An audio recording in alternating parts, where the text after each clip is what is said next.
मृत्युंजय यादव बिट्टू मौजूद हैं, इनसे बातचीत करूंगा और समझूंगा। थोड़ा इधर आ जाइए आप। इस देश की सरकार जो है लगातार यहाँ पर जो आंदोलन हो रहा है उसकी अनदेखी कर रही है, लेकिन उसको सारी खबर है यहाँ पर कि आखिर यहाँ पर हो क्या रहा है। आप समझिए कि यहाँ पर छात्रों को आंदोलन नहीं करने दिया जा रहा है, वो लोग अपनी आवाज़ को उठा रहे हैं तो वो किसी न किसी तरीके से दबाने की कोशिश हो रही है। आखिर क्या होगा 20 तारीख वो डेडलाइन, जब पार्लियामेंट मार्च की बात हो रही है कि यहाँ के तमाम नौजवान जो हैं और तमाम जो विपक्ष के एमपी हैं, मतलब पार्लियामेंट है, वो भी इन बच्चों के साथ कदम से कदम मिला करके पार्लियामेंट मार्च करेंगे। वो तस्वीर कैसी होगी, हालांकि 2 दिन बाद वो चीज़ें होंगी। अभी क्या हालात हैं, इस मुद्दे पर बातचीत करते हैं। स्वागत है आपका। बहुत धन्यवाद, बहुत बधाई आपको। सरकार को सुबह सुबह लगा था कि सोनम वांगचुक जी को उठा लेंगे तो आंदोलन खत्म हो जाएगा, जो भीड़ है, जो बच्चे हैं वो चले जाएंगे, घर लौट जाएंगे। लेकिन मैं तस्वीरें देख रहा हूँ, मैं लगातार इस आंदोलन को कवर कर रहा हूँ। मैं कल आया था, कल यहाँ पर जो संख्या थी लगभग 2 गुनी 3 गुनी ज़्यादा बढ़ गई है। ये देश डॉक्टर अंबेडकर, डॉक्टर लोहिया और नेताजी मुलायम सिंह यादव को मानने वाला देश है, और सरकार ने सुबह वांगचुक जी को उठाकर बर्बरता से, जिस बर्बरता से उनको उठा करके छुपाने का काम किया है, उसके बाद ये नौजवान अंगड़ाई ले रहा है और 20 तारीख को दिखा देगा कि बिहार से लेकर और जम्मू कश्मीर तक और जम्मू कश्मीर से लेकर कन्याकुमारी तक नौजवान चुप नहीं बैठेगा और इस सरकार को उखाड़ फेंकने का काम करेगा। अच्छा, सरकार लगातार बच्चों को इग्नोर कर रही है या बातचीत नहीं करना चाहती है, क्या सोच रही है वो? क्योंकि सरकार झुकने वाली इतनी आसानी से है नहीं। क्योंकि इसी देश में जब किसानों का आंदोलन चला था तो किसान 1-2 दिन नहीं, 377 दिनों तक दिल्ली के बॉर्डर पर बैठे रहे। 700 किसानों की शहादत हुई। उसके बाद ये सरकार के जो मुखिया हैं वो आते हैं और कहते हैं कि मैं किसानों को समझा नहीं पाया, मेरे से गलती हो गई। हालांकि उस समय उत्तर प्रदेश में 2022 का चुनाव ठीक सामने मुहाने पर खड़ा था। अब क्या लगता है कि सरकार को अपनी गलती का एहसास होगा? देखिए, सरकार के मुखिया को किसानों और छात्रों से कोई हमदर्दी नहीं है।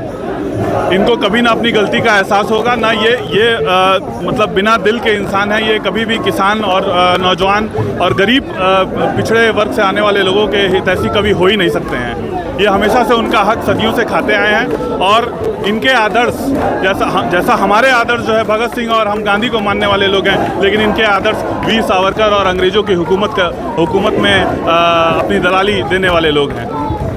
लगातार अब मांग ये हो रही है, दीपके जी कह रहे हैं कि पहले धर्मेंद्र प्रधान का इस्तीफा चाहिए था, अब कह रहे हैं कि अब नरेंद्र मोदी इस्तीफा दें। अब तो आप लोग सीधे जो सरकार के मुखिया हैं उन तक पहुंच गए हैं आप लोग। निश्चित तौर पर जिस बर्बरता से आज सोनम वांगचुक जी को, जिन्होंने 60 साल की उम्र में और जिन्होंने देश के लिए इतना महत्वपूर्ण योगदान जिन्होंने दिया है, जिस बर्बरता से उनको ले गया गया, और इसके बाद तो निश्चित तौर पर प्रधानमंत्री का इस्तीफा ही होना चाहिए। आप उत्तर प्रदेश के मुख्यमंत्री योगी आदित्यनाथ के शहर गोरखपुर से आते हैं, वहाँ पर क्या चर्चा है इस आंदोलन को लेकर के? आप इतनी दूर से आए हैं जंतर मंतर इन छात्रों की आवाज़ में आवाज़ मिलाने, इनका साथ देने के लिए, वहाँ पर क्या चर्चा है? देखिए, गोरखपुर से तमाम लोग जो है इस आंदोलन को मजबूती देने के लिए आए हुए हैं, और ऐसा कुछ भी नहीं है कि जो है वहाँ पर चर्चा ये है कि स्पेन से तुलना वहाँ मुख्यमंत्री अपने शहर की करते हैं। और अभी कल की ही घटना मैं बता रहा हूँ, कल की 2 घंटे की बारिश में पूरा स्पेन जो है उनका पानियों से घिरा पड़ा है।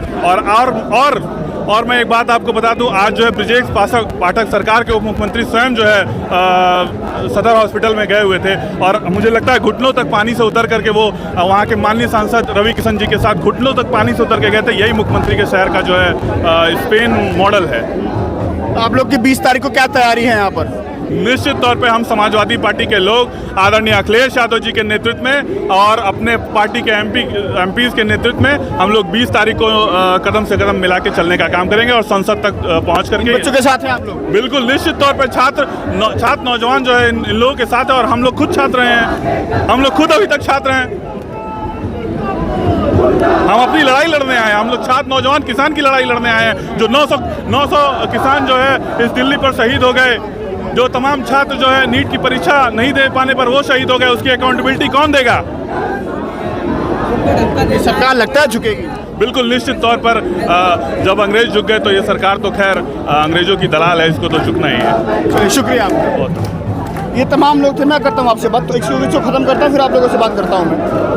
साथियों, मैं इस वीडियो को खत्म कर रहा हूँ, लेकिन आप सोचिए ये सरकार को बिल्कुल अंदाज़ा नहीं होगा कि जैसे ही सोनम वांगचुक जी को हटाया जाएगा यहाँ से, तो उनको लगा कि ये आंदोलन खत्म हो जाएगा। यहाँ से जो भीड़ है, जो लड़के हैं, जो छात्र हैं, जो पूरे देश के अलग अलग प्रदेशों से आए हैं, वो चले जाएंगे घर।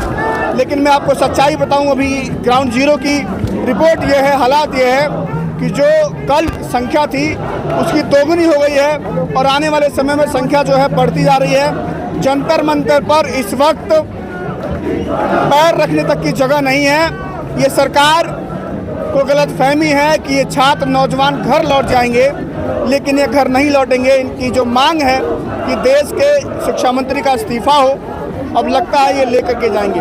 फिलहाल के लिए मैं वीडियो खत्म करता हूँ। ध्यान रखिएगा। नमस्कार।